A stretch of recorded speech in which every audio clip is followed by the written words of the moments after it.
Kemudian hadis yang ke-8, qala Abu Bakr radhiyallahu anhu, ya Rasulullah, murni bi syai'in aquluhu idza asbahtu wa idza amsaitu.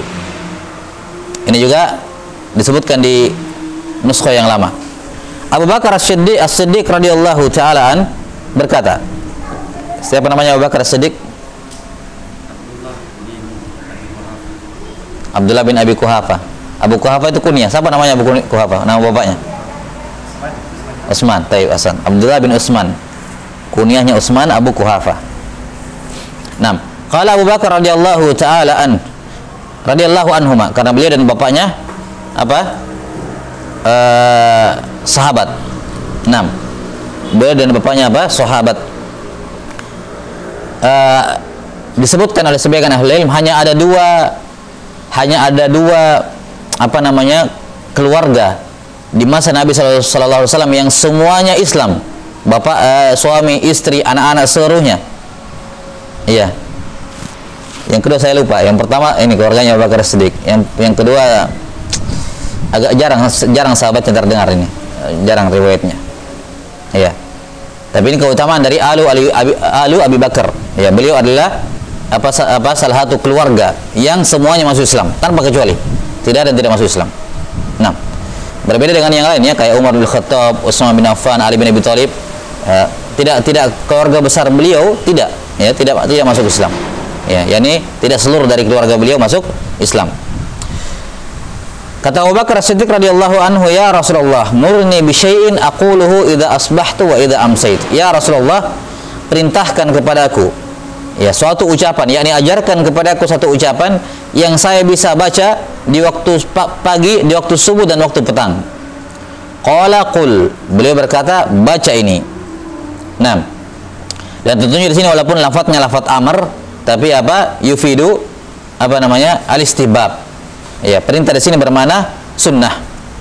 Nah, Allahumma alimal ghaibi wasyahada fatiris samawati wal ard rabb kulli syai'in wa malikah asyhadu an la ilaha illa ant a'udzu bika min syarri nafsi wa min syarri syaitani wa syirki. Ya Allah yang mengetahui gaib, yang gaib dan yang syahada, yang nampak, pencipta langit dan bumi, fatiras samawati wal ard. Fatir yakni khalaqa, ya, khaliqa, pencipta langit-langit dan bumi. Rabb kulli syai'in wa malikah, ya, Tuhannya segala sesuatu, Tuhan dan penguasanya segala sesuatu, rajanya segala sesuatu. Asyhadu an la ilaha illa ant a'udzu bika min syarri nafsi, aku berlindung kepadamu dari keburukan jiwaku, wa min syarri syaitani wa syirki, dan aku berlindung kepadamu dari keburukan setan dan sekutunya. 6. Qala, beliau bersabda, qulhu idza asbahta wa idza amsayta wa idza akhadhta madja'ak. Bacalah ini kalau kamu masuk di waktu subuh atau masuk di waktu maghrib, dan jika engkau sudah berada di tempat pembaringanmu di malam hari.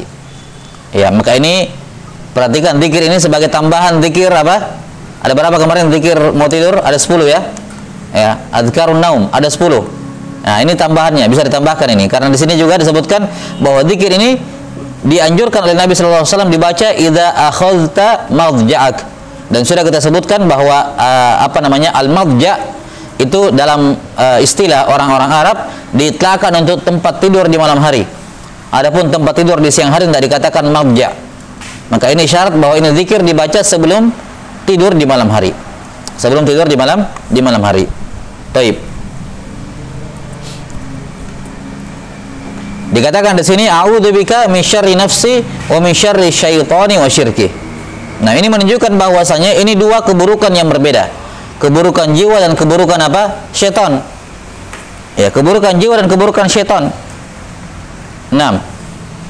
Di mana walaupun ini merupakan syarrun nafs, itu merupakan usaha dari syarrus syaitan. Ya, bila syak. Karena hukum asal seorang itu apa? Alal fitrah. Kullu mauludin yuladu alal fitrah. Maka hukum asal seorang yang lahir di muka bumi ini, ya, dengan fitrah yang bagus, dengan jiwa yang hanif. Ya, dengan jiwa yang hanif. Namun dengan usaha, ya, yakni setelah tentunya dengan izin Allah Ta'ala, Allah mengizinkannya dengan hikmahnya, ya, dari keburukan syaitan, dia kemudian menggoda manusia sehingga merubah apa? Merubah fitrahnya dan merubah jiwanya menjadi apa? Ya, menjadi syarr. Jelas sampai sini? Dan kapan jiwa manusia sudah syarr, maka dia akan berbuat keburukan walaupun tidak ada syarrus syaitan, tidak ada keburukan dari syaitan. Yakni apa namanya? Semisal dalam bulan Ramadan, ala qaul, menurut pendapat yang mengatakan bahwasanya semua setan tanpa terkecuali terbelenggu, semuanya tanpa terkecuali terbelenggu dalam bulan Ramadan. Namun kenapa masih ada orang yang tidak puasa? Ya, kenapa ada orang yang bermaksiat di bulan Ramadan? Jawabannya karena syarrun nafs. Karena dosa itu tidak semata-mata muncul dari syarrus syaitan, tapi juga bisa muncul dari apa? Syarrun nafs yang sudah dirusak sebelumnya oleh syaitan. Jelas sampai sini? Iya. Karena itulah Nabi SAW meminta perlindungan dalam beberapa riwayat, ya kan? Ya. Wa na'udzubillahi min syururi anfusina. Ya. Kita berlindung kepada Allah Ta'ala dari keburukan jiwa kami. Dan juga ucapannya siapa? Imra'atul Aziz itu, istrinya Al-Aziz yang membeli siapa? Membeli Nabi Yusuf. Ya, ketika dia sudah mengakui kesalahannya, perempuan ini, ya, dia mengatakan apa? Wa ma ubarri'u nafsi innan nafsa la'ammaratun bis-su'i illa ma rahima rabbi. Aku tidak bisa menjamin diri saya lepas dari dosa, karena jiwa itu cenderung menyuruh kepada hal-hal yang buruk kecuali jiwa yang dirahmati oleh Tuhanku.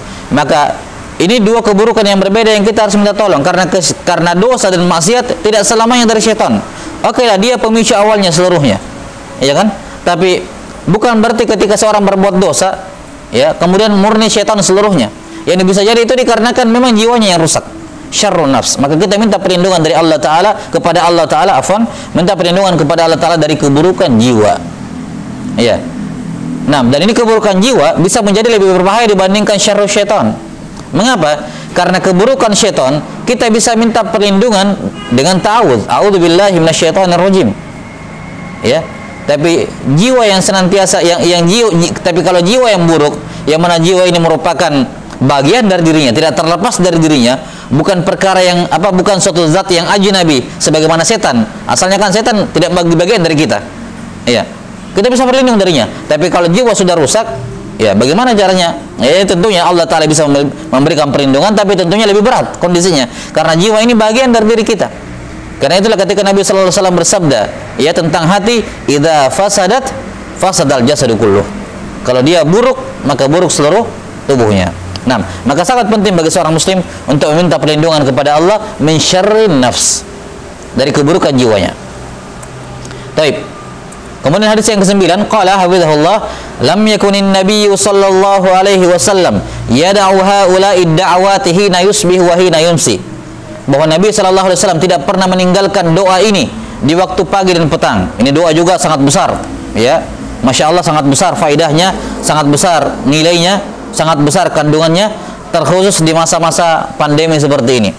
Ya, di masa-masa pandemi seperti ini, ya, yang keburukan ataupun hal-hal yang buruk bisa menimpa seorang tanpa dia sadari.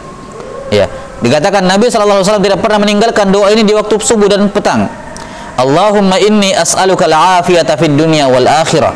Allahumma inni as'aluka al-afwa wal afiyah fi dini wa dunyaya wa ahli wa mali. Allahumma astur awrati wa amir rawati. Allahumma ihfazni min bayni yadayya wa min khalfi wa an yamini wa an shimali wa min fawqi wa a'udzu bi'azamatika an ughtala min tahti. Kata beliau, ya Allah, aku memohon, aku meminta kepadamu al-afiyah. Al-afiyah ini apa? Keselamatan, kesehatan, al-afiyat. Dikatakan sehat walafiat. Ini al-afiyah di perkara dunia itu identik dengan kesehatan, keselamatan fisik. Nah, aku meminta kepadamu ya Allah al-afiyah fid dunya wal akhirah. Kalau di akhirat tentunya afiat dari iqab, afiat dari azab. Di dunia afiat, ya, selamat dari semua macam keburukan, termasuk dari penyakit, ya, dari penyakit. Allahumma inni as'aluka al-afiyata fid dunya wal akhirah. Allahumma inni as'aluka al-afwa wal afiyah fi dini wa dunyaya wa ahli wa mali.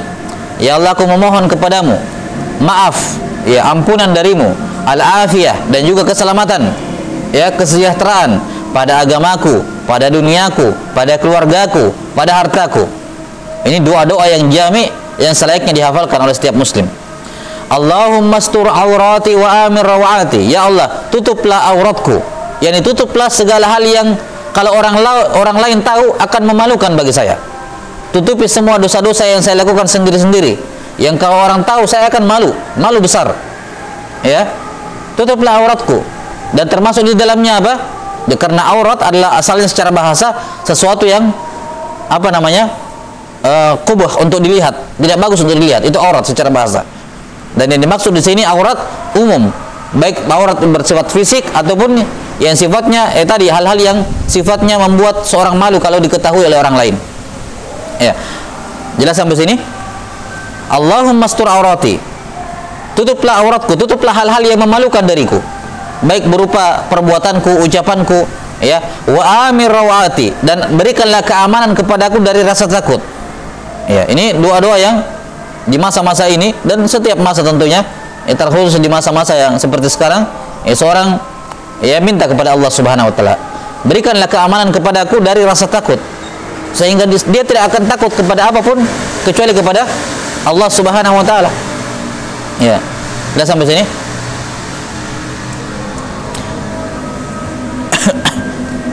Maka ucapan seorang saya tidak takut corona misalnya kan, mungkin karena dia rajin baca doa ini, jadi tidak takut sama corona sama sekali. Ya. Wa amin rawati. Ya. Cuman kadang kayak itu kalimat haqqin urida bihal batil ya. Kadang ucapannya benar tapi penerapannya lain-lain sendiri kan begitu ya. Nah. Wa amin rawati. Yani ya Allah, berikanlah keamanan kepadaku dari rasa takutku semuanya. Ya. Nah. Siapa yang membaca doa ini, membaca 3 qul atau 2 qul misalnya, maka ini apa? Tidak akan takut pada apapun. Ya, biidznillah taala akan hilang rasa takutnya dari apapun. Ya, dan saya yakin semua orang yang konsisten mengamalkannya, ini hal yang mujarrab. Semua pasti kalau dimintai istilah testimoni, dia akan mengatakan iya. Ini terbukti pada diri saya. Hilang rasa takut saya pada segala sesuatu kecuali kepada Allah Subhanahu wa taala. Iya, dia tidak takut apapun. Kalau seorang konsisten mengucapkannya disertai dengan pemahaman terhadap maknanya dan tawakal kepada Allah Ta'ala, semua orang yang melakukannya pasti kalau dimintai testimoni tentang doa ini, dia akan mengatakan shadaqa Rasulullah Sallallahu Alaihi Wasallam. Hilang rasa takutku dari segala sesuatu, diberikan kesejahteraan, ditutupi dosa-dosaku oleh Allah Ta'ala, tidak ada yang tahu. Ya. Nah, ini perkara yang penting. Nah, jadi kalau masih ada yang takut-takut sama istrinya, baca ini. Ya, insya Allah akan hilang. Yang penting jangan sama orang tuanya takut ya. Baik. 6. Allahumma ihfazni min baini yadayya wa min khalfi. Ya Allah, jagalah aku dari depanku. Lihat ya, perlindungan. Kurang apa lagi perlindungannya? Makanya kita katakan doa-doa seperti ini dibaca perlindungan pagi petang ini jangan sampai dilewatkan. Ya. Allahumma ihfazni min baini yadayya wa min khalfi wa an yamini wa an shimali wa min fawqi wa a'udzu bi'azamatika an ughtala min tahti. Ya Allah, lindungilah aku dari depanku, dari belakangku, dari kananku, dari kiriku, dari atasku, dan aku meminta perlindungan dengan keagunganmu jangan sampai aku mendapatkan celaka dari bawahku. Ughtala disebutkan oleh Syekh bil khasaf, yakni tenggelam ke dalam tanah dari bawah. Yani lihat ya bagaimana kandungan dari zikir ini. Ya Allah, berikanlah kesehatan, keselamatan kepadaku. Mungkin kalau ada yang bertanya, bagaimana dengan keluarga? Oh, tidak masuk di sini keluarga. Ya. Kan dikatakan apa? Sudah disebutkan di bawah. Allahumma inni as'alukal afwa wal afiyah fi dini wa dunyaya wa ahli wa mali. Ya kan? Wa ahli wa mali. Kalaupun misalnya tidak disebutkan ahli di sini, maka sudah tercakup di kalimat di atas. Allahumma inni as'alukal afiyata fi dunya wal akhirah. Yani tidak mungkin saya mendapatkan afiat kalau keluarga saya sakit, kan begitu ya? Iya, keluarga saya sakit. Apalagi kalau misalnya penyakitnya yang kata orang penyakit yang bentuknya penyakit menular, ya kan? Tidak akan mungkin saya mendapatkan afiat kalau keluarga saya sakit. Ya, maka kalimat afiat ketika dimintakan untuk dirinya ini secara lawazimnya, diberikan afiat juga untuk ke keluarganya. 6.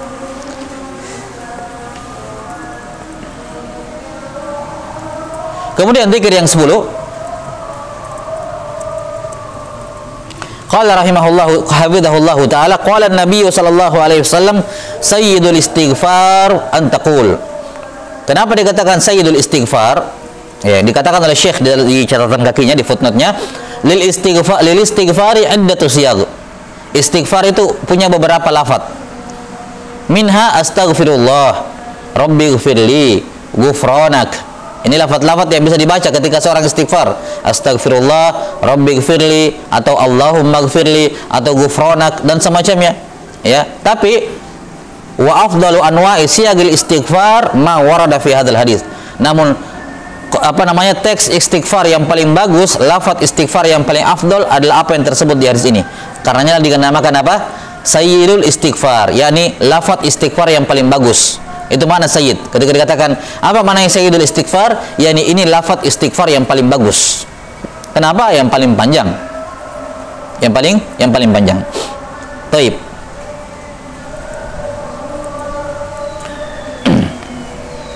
Apa sayyidul istighfar? Allahumma anta rabbi la ilaha illa ant khalaqtani wa ana 'abduk wa ana 'ala 'ahdika wa wa'dika mastata'tu a'udzu bika min syarri ma sana'tu abu'u laka bi ni'matika 'alayya wa abu'u laka bi dhanbi faghfir li fa innahu la yaghfiru dzunuba illa ant.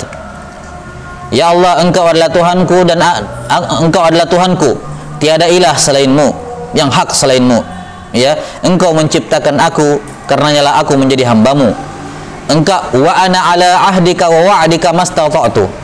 Saya berada di atas perjanjian, ya, dan berjanji kepadamu ya Allah sesuai dengan kemampuanku. Apa yang dimaksud dengan saya punya perjanjian denganmu ya Allah? Iya. Yang dimaksud dengan perjanjian di sini, ya, dijelaskan oleh para ulama bahwa yang dimaksud dengan al-ahad dan al-wa'ad, perjanjian dan janji dengan kepada Allah Ta'ala yang wajib kita penuhi mastata'tu, sesuai dengan kemampuanku, adalah perjanjian yang terdapat di surah Al-Fatihah, ya, yaitu pada kalimat iyyaka na'budu wa iyyaka nasta'in, ya, yang mana disebutkan oleh Allah Ta'ala hadza baini wa baina abdi, ya, dalam hadits Abu Hurairah riwayat Muslim, idza qala abdi alhamdulillahi rabbil alamin qala Allahu hamidani rabbi hamidani abdi. Ketika hamba membaca alhamdulillahi rabbil alamin, Allah berfirman hambaku memujiku, ya kan? Sampai pada kalimat iyyaka na'budu wa iyyaka nasta'in, kata Allah Ta'ala apa? Hadza baini wa baina abdi wa li abdi ma sa'al. Ini adalah perjanjian antara saya dengan hambaku, dan hambaku akan mendapatkan apa yang dia inginkan, apa yang dia minta.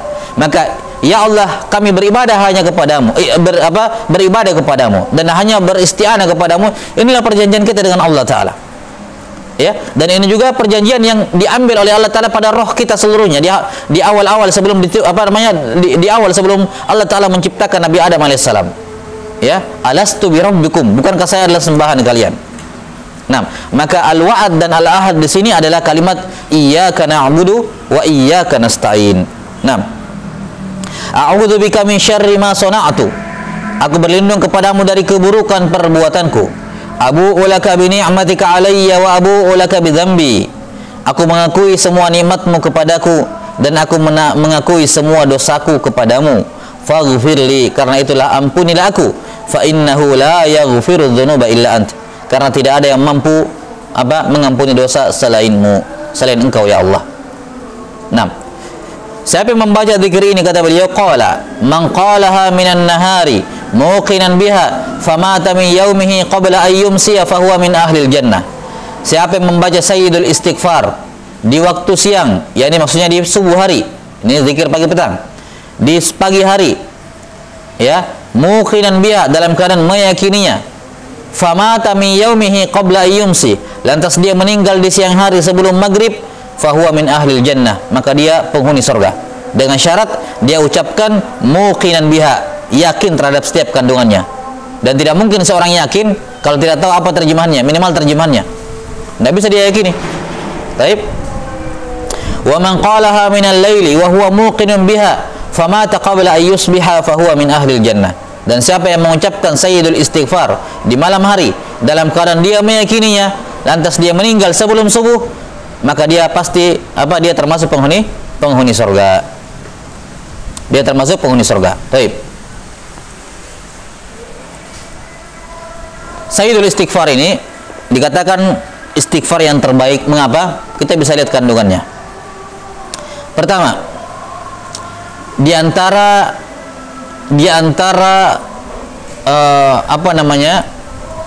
syarat syahnya taubat, kita akan jelaskan nanti di pembahasan tentang istighfar saya insyaallah di bab-bab setelahnya tentang azkarun ammah, di zikir-zikir umum ya. Akan kita jelaskan nanti bahwasanya di antara syarat diterimanya taubat adalah apa? Al-i'tiraf, ya kan? Mengaku. Karena sulit seorang itu istighfar dan taubat kalau dia tidak mengaku salah.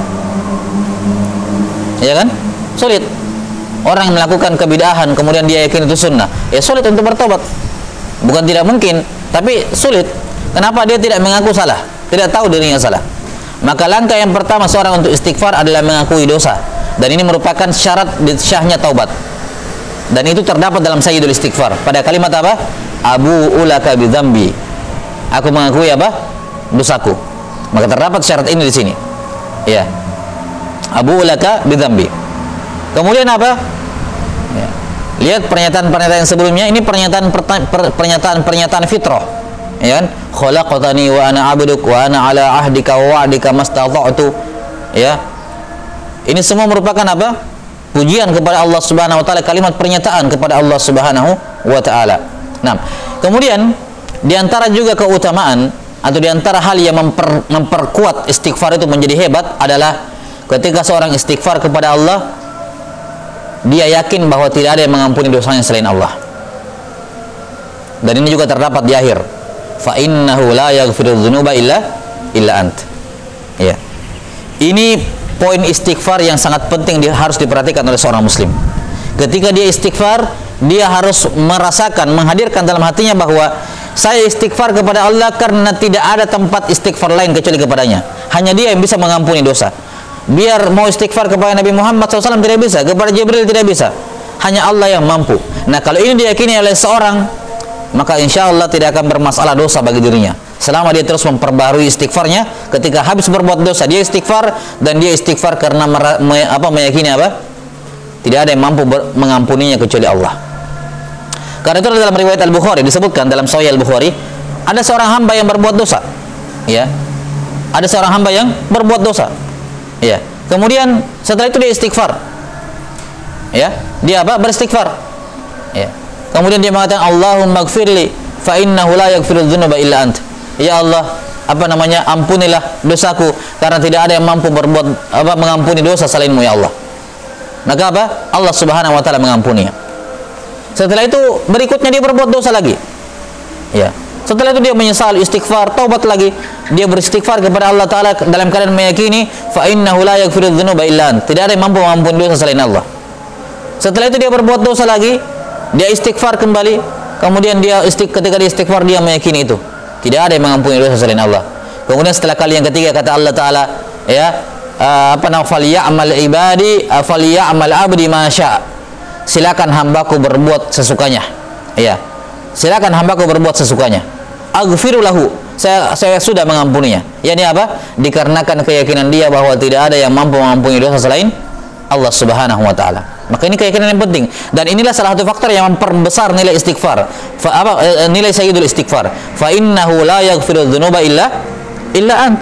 Keyakinan ini yang penting.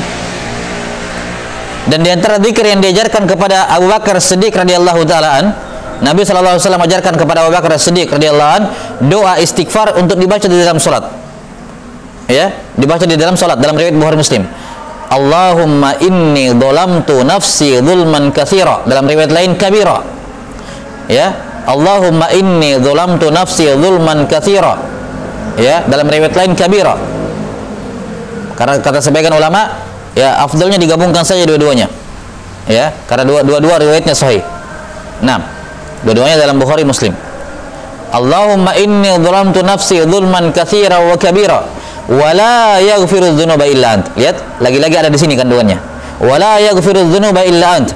Faghfir li maghfiratan min 'indika warhamni innaka antal ghafurur rahim. Lihat, pada zikir-zikir yang mengandung istighfar yang bernilai besar, semua terdapat ini kan pernyataan la yaghfiru dzunuba illa ant.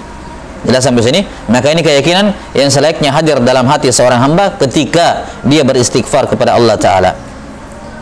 Taib, kita selesaikan dulu ini. Kemudian hadis yang ke-11, lihat keutamaannya sayyidul istighfar, penghuni surga, kalau dia ucapkan dalam keadaan yakin. Kemudian hadis yang ke-11, qala Nabi sallallahu alaihi wasallam, man qala hina yusbihu wa hina yumsi, subhanallahi wa bihamdihi mi'ata marrah. Siapa yang membaca ketika pagi dan petang, subhanallahi wa bihamdihi 100 kali, lam ya'ti ahadun yaumal qiyamati bi afdhala mimma jaa bih illa ahadun qala mislaq ma qala aw zada alaih. Ya, siapa yang membaca ini 100 kali, subhanallahi wa bihamdihi, pagi dan petang, maka tidak ada seorang pun ya yang maka pada hari kiamat tidak ada seorang pun yang mendatangkan amalan yang lebih baik dibandingkan dia, kecuali orang yang membaca lebih banyak dibandingkan dia, lebih dari 100. Nah, gitu. Kalau dia 100 kali, maka yang mengalahkan dia yang membacanya 101, 102 dan seterusnya. Au zada alaih. Semakin banyak semakin utama, semakin afdal. Taib. Ini hadis 11 ini tambahan, tidak ada di nuskha yang lama. Taib. Qala an-nabiy sallallahu alaihi wasallam, man qala la ilaha illallah wahdahu la syarikalah, lahul mulku wa lahul hamdu wa huwa ala kulli syai'in qadir, mi'ata marrah idza asbaha wa mi'ata marrah idza amsa lam ya'ti ahadun bi afdala minhu illa man qala afdala min dzalik. Ini juga tambahan dari nuskha yang baru ya. Siapa yang mengucapkan la ilaha illallah wahdahu la syarikalah, lahul mulku wa lahul hamdu wa huwa ala kulli syai'in qadir 100 kali di subuh dan di malam hari, yang di maghrib amsa, maka tidak ada seorang pun yang mendatangkan amalan yang lebih baik dibandingkan dia, kecuali yang mengucapkannya lebih banyak dari 100 kali. Ya. 6. Ini sama seperti hadis sebelumnya. Wallahu taala alam bissawab. Tapi alhamdulillah ini selesai pembahasan azkar as-sabah wal masa. 6. Dan sebagai satu poin tambahan berkenaan dengan masalah zikir pagi dan petang, sebagaimana kita sudah sebutkan di awal bahwa waktu pengucapan zikir ini adalah di waktu subuh dan di waktu maghrib. Waktu subuh dan waktu maghrib. 6. Masalahnya, jika seorang tidak sanggup membacanya di waktu subuh atau di waktu maghrib, apakah boleh dia qada setelahnya? Jawabannya boleh. Yani ketika subuh ada sesuatu ya yang biasanya dia baca subuh, dengan catatan tentunya dia boleh qada dengan catatan dia terbiasa baca. Bila sampai sini, dia terbiasa baca di waktu subuh, dan yang kedua dia punya uzur yang memang uzur yang bisa diterima, bukan memang sengaja ditinggalkan malas-malasan. Taib, misalnya suatu saat dia ketiduran, ya subuhnya jam 7 masalan, maka sudah nggak subuh lagi kan? Nah ini uzur, dia tidak baca di waktu subuh, dia boleh baca di waktu pagi. Ya, atau misalnya habis subuh tiba-tiba ada sesuatu dia lakukan karena hal yang penting, kemudian dia lupa. Nanti habis salat zuhur dia baru ingat, saya belum baca zikir subuh tadi, maka dia boleh baca habis zuhur, di qada. Taib. Demikian pula maghrib, dia baru ingat menjelang mau tidur, wah saya lupa tadi baca zikir maghrib misalnya, dia baru ingat pas mau tidur, atau bahkan mungkin terbangun tengah malam dia ingat belum baca, maka dia baca saat itu juga. Dia boleh qada zikir pagi dan petang ini dengan dua catatan. Yang pertama, dia terbiasa tepat waktu, ya memang terbiasa tepat waktu. Kemudian yang kedua, memang uzurnya uzur yang bisa diterima, yakni bukan dia sengaja tinggalkan atas dasar kelalaian, kemudian dia mau qada di bukan waktunya. Jelas ya? Nah, wallahu taala alam bisawab. Saya kira cukup sampai sini dulu. Insyaallah taala nawasil ghadan pada bab azkarun ammah, zikir-zikir umum. Nah, dan ini kenapa? Oh, masih ada satu ya? Oh iya. Iya, ta'widul aulad. Masih ada satu bab ya? Afwan. Sebelum azkarun ammah. Taib. Wallahu ta'ala alam bisawab. Nasallallahu ta'ala yu'allimana mimma yanfa'una wa ayyanfa'ana bima 'allamana innahu waliyyu dzalika wal qadiru alaih. Subhanakallah wa bihamdik asyhadu an la ilaha illa anta astaghfiruka wa atubu ilaik walhamdulillahi rabbil alamin. Taib. Di sini ada pertanyaan.